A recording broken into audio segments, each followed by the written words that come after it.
안녕하세요. 조회수입니다. 달달하게 소곤소곤 책을 읽어드리는 달고나 시간입니다. 요즘처럼 코로나19로 격려와 응원이 필요한 때에 어떤 책을 읽으면 힘이 좀 날 수 있을까 고민을 하다가 이 책이면 우리에게 힘을 줄 수 있지 않을까 싶어서 제가 책 한 권 갖고 왔습니다. 그 책은 바로 짠! 높은 뜻 덕소교회 오대식 담임 목사님의 하나님이 당신을 응원합니다 라는 책입니다. 사실 오대식 담임 목사님은요, 저희 교회 담임 목사님이기도 하시거든요. 제가 예전에 이 책을 읽고 굉장히 응원을 많이 받았었는데 요즘에는 여러 가지 일로 어떤 책을 읽으면 내가 다시 힘을 좀 낼 수 있을까 라는 생각을 하다가 이 책이 딱 눈에 보였어요. 그래서 저도 읽을 겸 여러분께도 읽어드릴 겸 같이 이 책을 통해서 힘을 좀 냈으면 좋겠습니다. 그러면 책 속으로 들어가 볼까요? 우선 이 책의 저자이신 오대식 목사님께서 어떤 마음으로 이 책을 쓰셨는지 함께 제가 프롤로그를 읽어보도록 하겠습니다. 이 땅의 모든 분들에게 하나님의 응원 소리가 들리기를. 아빠가 딸과 함께 아침 운동을 나갔습니다. 집을 나서 공원 쪽으로 열심히 뛰는데 지나가던 사람들이 아빠를 보며 손짓하며 말합니다. 아저씨, 운동화 짝짝이를 신었어요.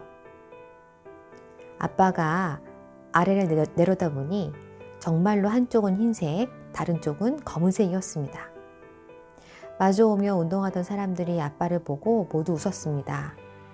아빠는 딸에게 말했습니다. 어서 집에 가서 아빠 운동화를 가지고 와라. 창피해서 원. 운동이고 뭐고 빨리 가져와. 아빠 여기서 기다릴게. 딸은 쏜살같이 달려갔습니다. 그동안 아빠는 큰 나무 뒤에 숨어서 딸이 오기만을 기다렸습니다. 얼마 후 딸이 헐레벌떡 아빠에게로 돌아왔는데 손에는 아무것도 없었습니다. 왜 그냥 왔니? 씨는? 아빠가 묻자 딸이 말했습니다. 아빠, 소용없었어요. 집에 있는 것도 한쪽은 흰색, 다른 쪽은 검은색이에요. 아빠가 온전한 신을 신으려면 무엇을 먼저 해야 할까요? 그것은 신을 제자리에 갖다 놓는 것입니다. 제 짝을 맞춰 놓아야 공원에서도 집에서도 온전한 운동화를 신을 수 있습니다. 만일 제 짝을 찾아 제자리에 놓지 않는다면 아빠는 세상 어디에서도 온전한 운동화를 신을 수 없을 것입니다. 그 어느 곳에도 온전한 운동화는 없기 때문입니다.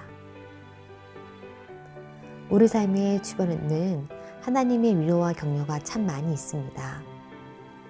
그러나 우리가 그런 하나님의 사랑의 음성을 듣지 못하고 힘들어하는 이유는 우리의 믿음이 제자리에 있지 않기 때문입니다. 짝짝이 운동화를 신고 있듯이 편협하고 변질된 믿음을 갖고 있는 한 내 주변에 널려있는 수많은 하나님의 축복은 발견될 수가 없습니다. 우리는 살다 보면 많은 위로와 격려의 말을 하기도 하고 듣기도 합니다. 힘을 내, 용기를 가져, 다 잘 될 거야. 조금만 참아, 하나님이 도와주실 거야. 나도 기도해 줄게. 그러나 그런 격려와 응원은 우리 삶의 문제를 진정으로 해결해 주지 못합니다. 우리의 믿음이 하나님의 기준이 아닌 세상의 기준에 맞춰져 있다면 그 어떤 말로도 사람의 아픈 마음을 위로하지 못합니다. 오직 바른 믿음을 가질 때만이 여기저기에 놓여있는 하나님의 사랑과 응원의 소리를 발견할 수 있습니다. 그래서 가장 좋은 격려와 응원은 바른 믿음을 전해주는 것입니다.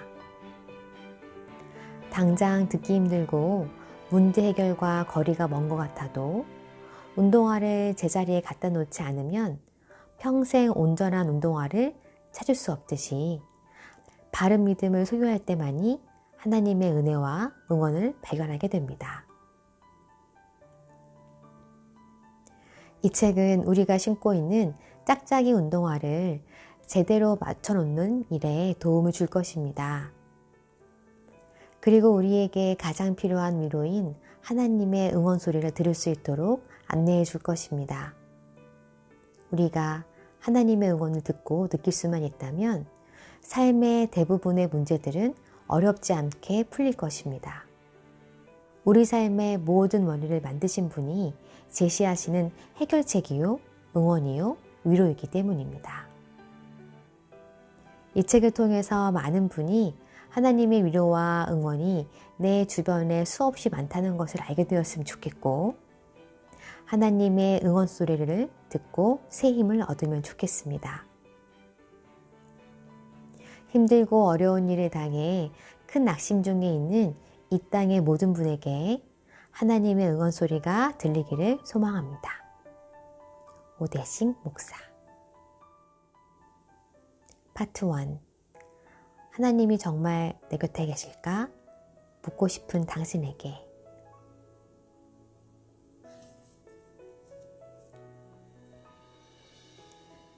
(430년) 동안 이집트에서 종살이하던 이스라엘 백성이 지도자 모세를 따라 가나안 땅으로 나아가게 되는 출애굽을 할 때 이집트에서 나온 사람의 수는 장정만 60만이었습니다.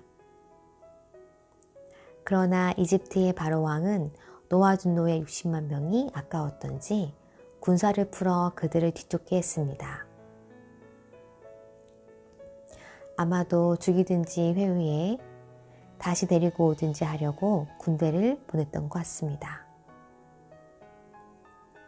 한편 이스라엘 백성은 이집트를 탈출해 빠져나오는 기쁨도 잠시 곧 첫 난관에 부딪혔습니다. 그것은 가로막힌 홍해였습니다. 게다가 뒤에는 칼과 창을 앞세운 이집트의 군대가 달려오고 있었습니다. 상황이 이렇자 이스라엘 백성은 이집트에서 나온 후 처음으로 원망의 소리를 내뱉었습니다. 이집트에서 죽는 것이 차라리 낫겠다고 하나님을 원망하는 그들에게 모세는 이렇게 말했습니다. 너희는 두려워하지 말고 가만히 서서 여호와께서 오늘 너희를 위하여 행하시는 구원을 보라. 여호와께서 너희를 위하여 싸우시리니 너희는 가만히 있을지니라. 그러고 나서 모세는 하나님의 명령대로 손을 내밀어 홍해를 갈랐습니다. 기적과 이적에 대한 우리의 일반적인 견해와 기대감은 똑같습니다.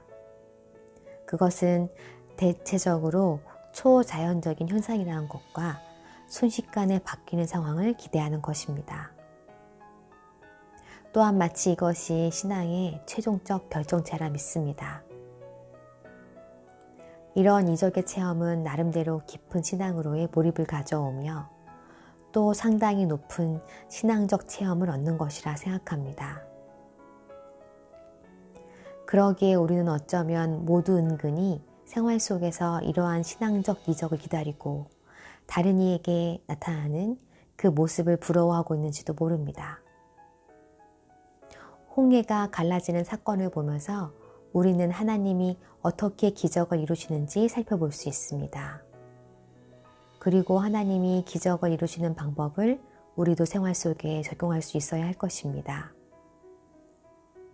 먼저 홍해가 갈라지는 이적은 모세의 지팡이 힘에 의해서가 아니라 바람에 의한 것임을 알아야 합니다. 모세가 지팡이를 든 손을 바다 위로 내밀었을 때 홍해가 갈라진 것이 아닙니다. 홍해를 갈라지게 한 힘은 바로 하나님의 바람이었음을 우리는 주의 깊게 봐야 합니다. 모세의 손이 초자연적인 것이라 한다면 반대로 큰 동풍은 자연적인 것이라 할 수 있습니다. 이것은 우리에게 중요한 신앙적 시각을 알려주는 말씀입니다. 모세가 바다 위로 손을 내밀매 여호와께서 큰 동풍이 밤새도록 바닷물을 물러가게 하시니 물이 갈라져 바다가 마른 땅이 된지라. 우리는 대체로 홍해가 갈라지는 큰 이적이 모세의 손끝에 의해 단번에 이루어졌다고 생각합니다. 그러나 하나님은 이 놀라운 일이 일어나기까지 밤새 부는 동풍을 동원하셨습니다. 큰 동풍이란 자연적이고 일상적인 현상입니다. 이 평범한 현상이 하나님의 능력으로 인해 큰 이적을 이룬다는 사실에 우리는 주목해야 합니다. 바람에 귀를 기울여 보신 적이 있습니까? 일상적이고도 지극히 자연적인 현상에 관심을 갖고 관찰해 보신 적이 있습니까? 그리고 그것이 하나님이 내게 큰 이적을 이루내시는 능력의 과정이라는 것도 눈치채고 계십니까? 모세의 지팡이보다 큰 동풍에 하나님의 힘이 실려 있듯이 우리는 순간적이고 초자연적인 하나님의 음성을 찾기보다 일상적이고 자연적인 현상에서 이적을 행하시는 하나님의 능력을 발견할 수 있어야 합니다. 왜 우리는 장미꽃 위에 이슬에서 하나님을 만날 수 없는 것일까요?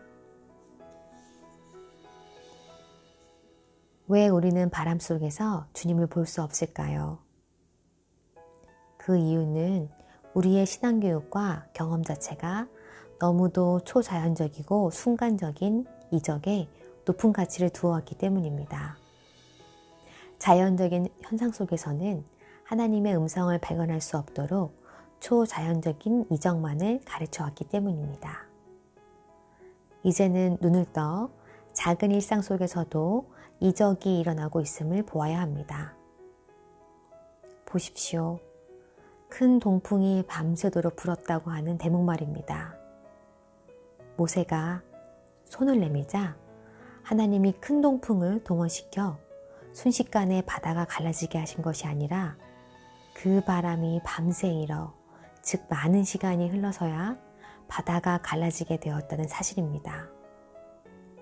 이것은 하나님이 이적을 이루시기까지 어느 정도 일상적인 시간을 두실 수도 있다는 것을 의미합니다.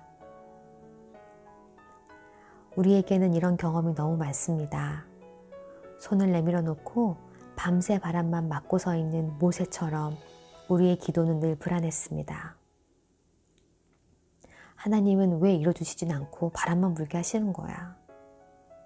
내가 원하는 것은 바람이 부는 게 아니야. 바다가 갈라지는 것이란 말이야. 그러나 이런 더딤의 현상 속에서도 낙심하거나 잊지 말아야 할 것이 하나 있습니다. 그것은 하나님의 눈은 언제나 우리를 향해 있고 하나님은 우리의 기도를 들으시고 기적을 이루실 준비를 착실히 하고 계신다는 사실입니다. 즉, 시간이 더딘 것 같고 당장 이루어지지 않을 것 같아도 하나님은 우리의 기도를 들으시고 계속해서 동풍이 불도록 일하고 계십니다. 하나님은 바람 속에서 이적이 일어나듯이 일상생활을 통해 평범한 것 같은 하루하루를 통해 우리에게 다가오십니다. 하나님은 매일매일의 삶 속에서 우리에게 말씀하시며 우리의 기도를 들으시고 우리의 그 기도를 이루시기 위해 우리의 환경을 천천히 바꿔놓고 계십니다. 어쩌면 지금 우리의 현재는 바람이 밤새 부는 밤과도 같습니다. 하나님을 의심하기도 했다가 하나님을 향한 신뢰가 회복되기도 했다가 또 불안에 떨기도 하는 그런 갈팡질팡하는 생활인지도 모릅니다. 그러나 분명 알아야 할 것이 있습니다. 그것은 하나님이 오늘도 나의 일상생활을 통해 말씀하시고 또 기적을 이루고 계신다는 것입니다. 그리고 가장 적절하고 가장 필요한 시기에 우리가 깜짝 놀랄 만큼 모든 것을 바꿔놓으십니다. 기다림이 힘들고 속이 시원하지 않아도 밤새 하나님의 바람은 불고 있습니다. 혹시 기도하시던 제목이 있나요? 기다리고 있는 일상에 어떤 바람이 있으세요? 지금 당장 보이지 않고 들리지 않아도 하나님께서 그 일을 이루고 계신다는 것을 믿는 오늘 하루가 되시길 바랍니다. 저도 여러분의 일상을 위해 기도하겠습니다.